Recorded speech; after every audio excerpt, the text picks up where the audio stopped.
விஷயம் வந்து ஒரு ட்ரெண்டிங்காக போயிட்டு இருந்தது. அது என்ன விஷயம் அப்படின்னு பார்த்தீங்கன்னா V3 ஆப்பை பற்றி. ஸோ ஒருத்தவங்க வந்து கம்ப்ளைண்ட் கொடுத்துருந்தாங்க.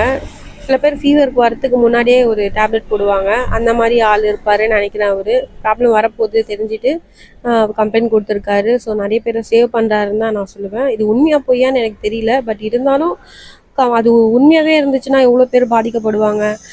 அண்டு இன்னொன்று என்ன அப்படின்னு பார்த்தீங்கன்னா, நானும் V3 யூசர் தான். அது ஸ்டார்டிங்கில் ஒரு 4-5 இயர்ஸ் முன்னாடி இருந்தேன்.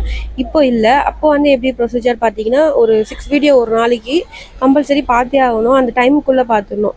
600 பே பண்ணி தான் நானும் ஜாயின் பண்ணேன். பட் இப்போ வந்து நான் அது கண்டினியூ பண்ணல. ஏன்னா அது வந்து அது அடிக்டடாக இருக்க மாதிரி இருந்தது. அந்த வீடியோ பார்த்தீங்கன்னா ஒரு மோட்டிவேஷன் வீடியோ, அவங்க பேசுகிற வீடியோ அந்த மாதிரி தான் இருக்கும். அண்ட் அதை பார்த்துட்டு நம்ம கீழே கமெண்ட்லாம் பண்ணுவோம்ல, அந்த மாதிரி ஒரு மீன்ஸ் அந்த மாதிரி வந்து நம்ம கருத்து சொல்லணும். அதுதான் அந்த வீடியோ. ஸோ நீங்கள் V3 ஆப்பை பற்றி என்ன நினைக்கிறீங்கன்னு கமெண்ட்டில்